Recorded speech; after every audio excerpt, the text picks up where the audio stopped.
Today, I'm going to talk about my top 5 disadvantages of owning an electric vehicle.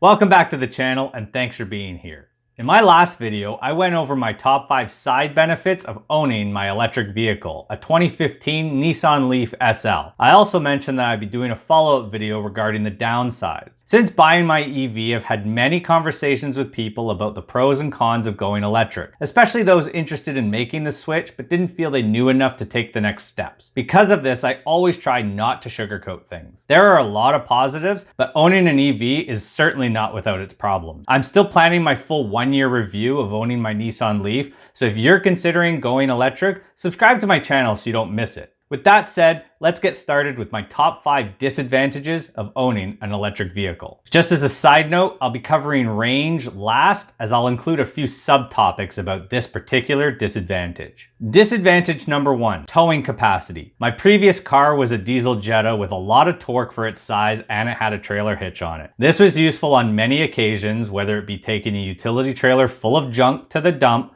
or increasing the capacity for things to take camping for extended periods of time. It also provided the option to tow a small boat. However, with the exception of the Tesla Model X and the new Tesla Model Y, the towing capacity of EVs is either not approved by the manufacturer at all, or it is significantly less than their fossil fuel counterparts. This makes the EV slightly less utilitarian than I would like. Disadvantage number 2, storage room. My Jetta had a trunk that was perfect for mafia hitmen.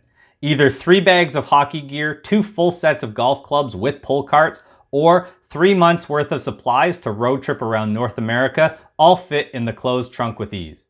Fold down the seats and the storage available became the envy of any vehicle of similar size. However, my Leaf definitely lacks in this area. I'm now limited to 1 hockey bag or 1 set of golf clubs with the seat up. Granted, I can get more room with the seats down, but I'm trying to compare apples to apples. While I can't speak to the storage room of other EVs at this price point, it's hard to imagine a huge increase while staying within this budget. If storage is a primary concern, I would suggest that Tesla or possibly the Kona EV from Hyundai might be a better option. Disadvantage number 3, no dealer car washes.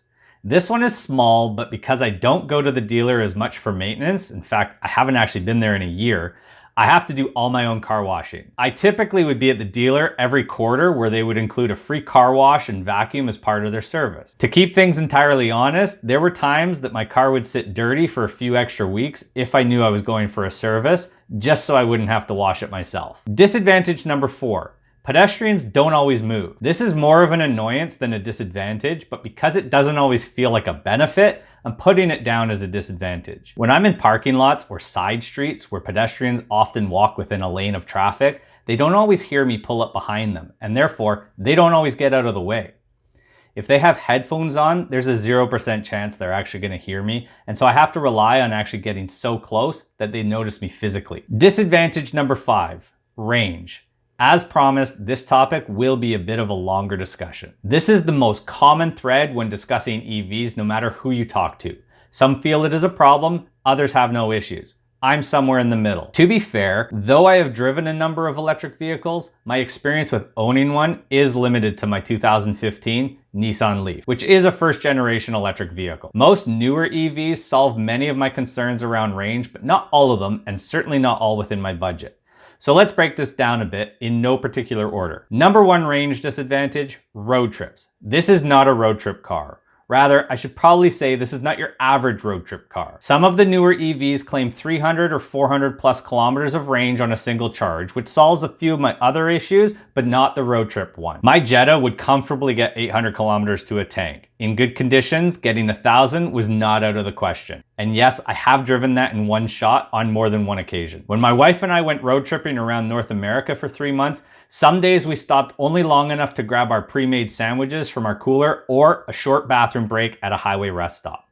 There are certainly times when this could have been achieved in an electric vehicle, but it would require some significant planning and charging time along the way. I do realize that diesel versus gas comparisons are not fair either. So if I compare gas-powered cars to electric, maybe we get a little bit closer comparing the amount of ground covered in the same amount of time.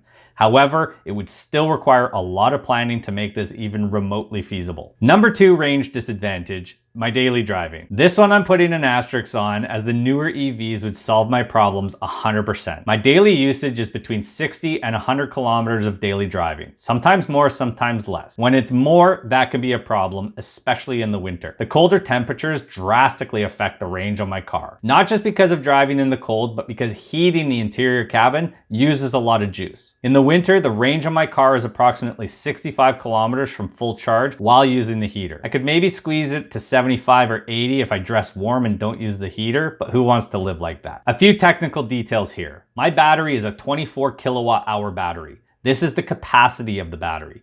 For the purposes of this video, think of it as the size of the gas tank. It can obviously go farther the greater the capacity. The newer Nissan Leaf has 30, 40, or even 62 kilowatt hour batteries. Tesla's lineup are now 75 kilowatt hour plus, and other EVs marketing as long range are 60 kilowatt hours or more. I can say with 100% confidence that if I had a 60 kilowatt hour battery or more, I would have absolutely zero range anxiety on a daily basis. Even at 40 kilowatt hours, it would only creep into the equation on very specific days over the winter, but it would still be manageable. That said, the 24 kilowatt hour battery will work for many people at all times, just not for me. If you're looking for an EV, knowing your driving habits are going to help you make this decision. A couple of advantages of going with a smaller battery are generally lower cost and quicker charging times. Number 3 range disadvantage, charging times. Again, there's an asterisk on this one, as it really only applies to my daily driving of a 24 kilowatt hour Leaf. On a level 3 quick charge, I can get approximately 80% charge from empty in about 30 minutes. But that's from the time I plug it in. Oftentimes, the quick chargers most convenient to me are in use. This means that on a bad day, if I'm in desperate need of a charge, I could be waiting 30 plus minutes for the person in front of me to charge, and then another 30 minutes for my car to charge to 80%. In the year of driving, I've had to do this maybe 3 or 4 times, which isn't many, but when it happens, it sucks. It is important to note here a couple of things. First, I'm not hitting chargers at 0% charge, as that would put my blood pressure way through the roof. And 2, rarely am I charging to 80% if I've waited this long. I usually charge just enough to get home and then plug in there, so the overall time is actually a bit less, but it doesn't make it any less annoying. Number 4 range disadvantage, unplanned charging stops. I have been lucky enough to have had this happen when the car is home. However, as the scenario has been, I'll pull into my driveway with 20% charge, which is fine, but then a friend calls to ask if I can hang out. Based on where they're located, the 20% charge is not enough for a round trip, and therefore, I've had to wait for my wife to get home so we can switch cars. Again, this is solved with a bigger battery, but there are still enough used Leafs on the market that I think anyone contemplating one should be fully aware of this before diving in. So with all those negatives said, I think it's important to note that while I may have a few things that are less than perfect, I won't be going back to gas or diesel, and I will likely be an EV driver for life. The range issues I have for daily driving are non-issues in newer EVs. Towing and storage capacity is improving at the lower end of the market, and with charging times always getting better, even road trips are possible again in models with larger batteries. So there you have it. Those are my top 5 disadvantages of owning an electric vehicle, including a few specific ones for range. I hope you enjoyed watching. Please give me a thumbs up if you did, and hit the subscribe button so you don't miss any future videos. Also, if you have any questions or feedback, please put them in the comments section below, as I do try to get back to as many as possible. As always, thanks for your support and have a great day.